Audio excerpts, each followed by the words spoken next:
Assalamualaikum, class 4th year, morning and evening batch. This is Hira Afsha from Faculty of Pharmacy, Hamdard University, Department of Pharmacy Practice.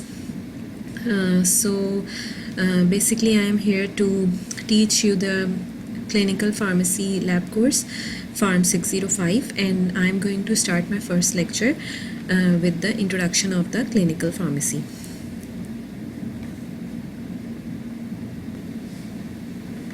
So what do you mean by the clinical pharmacy?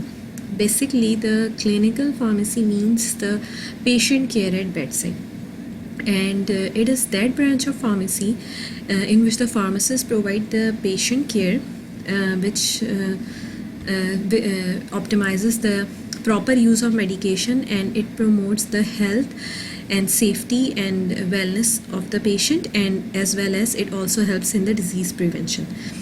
So clinical pharmacy literally begin with the inside the hospitals and inside the clinics, and it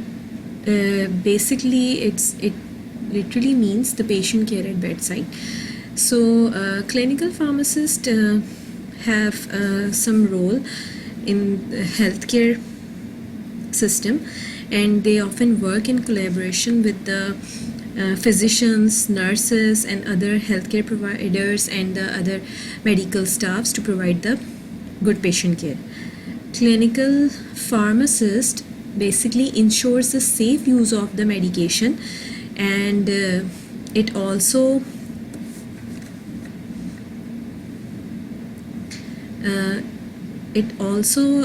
helps to clinical pharmacist ensures the safe use of medication, the cost effectiveness of the medication, and the right use of medication in patient care. So the need for the clinical practice basically arises due to the issue that arises when the doctor was unable to give the much time to the patient, and due to the little time for the patient doctor-patient dialogue, and this usually occurs due to the greater number of patients at the physician's clinic or any hospital, and so the doctor has too much little time to spend with each patient, as he or she must have to seen the number of patients, greater number of patients. So due to this, the doctors were used to prescribe the wrong use of the drug and the wrong doses of the drugs. Sometimes they give the excessive doses, sometimes they give the very low doses which have no therapeutic effect, and due to which the people are more prone to suffer from the drug-induced diseases, and this is known as the laterogenesis, and this usually leads to the misuse of the medications, and the increased use of the self-medication by the patients also emphasized for the need for the clinical practice.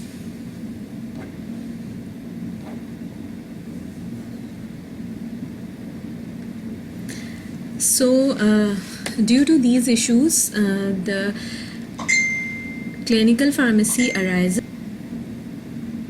So due to this issue, the development of the clinical pharmacy arises. So here we are going to discuss the history of the clinical pharmacy. Basically, the clinical pharmacy term was first used in 1953, and the concept of the clinical pharmacology or clinical pharmacy started in 1960s because of the two incidents. These two incidences will be as follows, and first incident occurred in 1962, and that is known as the thalidomide tragedy, where it was found that the consumption of the popular sedative agent, that is the thalidomide, due to the increased consumption of this sedative by the pregnant woman, it resulted in the birth defects of the babies with the sealed limbs or the limb deformity. This drug was basically used to decrease the symptoms of the morning sickness or nausea in pregnant women. And after that, it was found that it resulted in the birth of the babies with the limb deformities. The second incident happened in the 1968, and that is known as the Phenytoin toxicity, and it was reported in Australia just because of the change in the formulation, just by the change of the excipient, that is the switching over from the excipient calcium sulfate to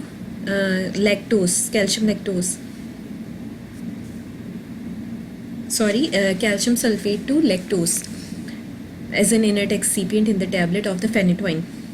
So the quantity of excipient also increased, and due to this, the absorption of the phenytoin,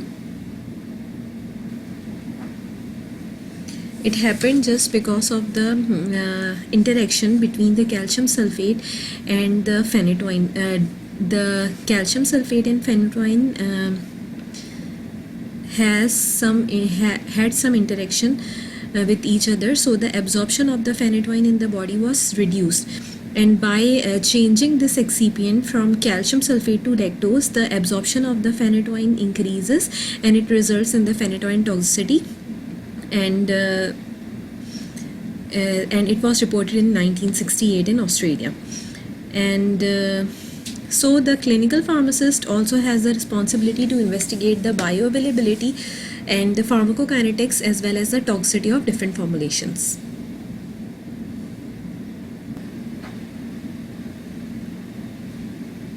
As we all know that the phenytoin is a narrow therapeutic drug, and where the therapeutic drug level differ greatly from the levels associated with the serious toxicity. So its concentration should be monitored in the body. So what is the scope of the clinical pharmacy? The clinical pharmacy has the role in rational prescription, and the rational prescription basically implies by using the 6 R's. What are these 6 R's in clinical pharmacy? It is the right dose, right patient, right time, right drug, right route, right documentation. Okay, I am repeating it. The 6 R's in clinical pharmacy are the right drug, right dose, right time, right route, right patient, right documentation. So the clinical pharmacist can also suggest the physician in selecting the right drug or right dose of the medication with the right route according to the condition of the patient. Pharmacist also has a role in generic equivalence or the bioequivalence of the pharmaceutical formulation. As the number of factors influence the bioavailability of drugs from different dosage forms, so the pharmacist can also help the physician in selecting the proper drug therapy based on the bioequivalence studies on different dosage forms of the same drug moiety. Or he can give the substitute of the same class of the drug. The third role or scope of the clinical pharmacy is patient monitoring. The pharmacist has the responsibility to observe the signs and symptoms that indicate the need for the drug, or if the drug has any reaction on the body of the patient. There is the responsibility of the pharmacist to monitor these effects. Clinical pharmacist also knows the correct route of the administration he also knows, or he can check the sign and symptoms of the dosages, and he knows the contraindications of the drugs, the desired effects and the undesired effects, side effects of the drug. So the pharmacist can also help in monitoring the drug therapy of the patient for his safety and efficacy, and it is necessary to decrease the toxic effects of the drug. So the patient monitoring is necessary in any case, especially in case of the drugs with the narrow therapeutic index, which has the chances to create the toxicity even at very low doses, or in case when the drugs are administered in patients who are critically ill or suffering from any chronic disease. So here is an example of the patient monitoring in case the disease condition is hypertension, and the patient has given the drug that belongs to the class diuretics. So the parameter measured or monitored by the pharmacist is the blood pressure changes by giving the diuretic therapy. The other example is the diabetes.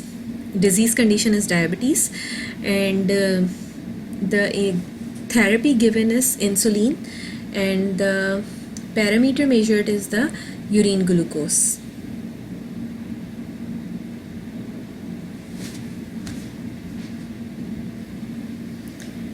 The third scope of the clinical pharmacy or the clinical pharmacist has the adverse drug reaction monitoring and the drug interactions monitoring.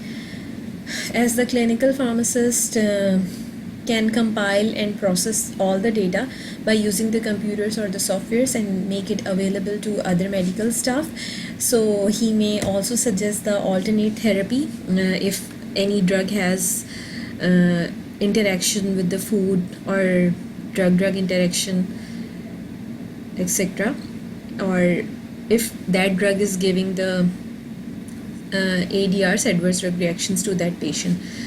So identify the drug effect, modifications due to interactions with the several food and alcohol, smoking, environmental chemicals, as well as due to pregnancy. Pharmacist can help the other healthcare practitioners to suggest the alternate therapy if applicable.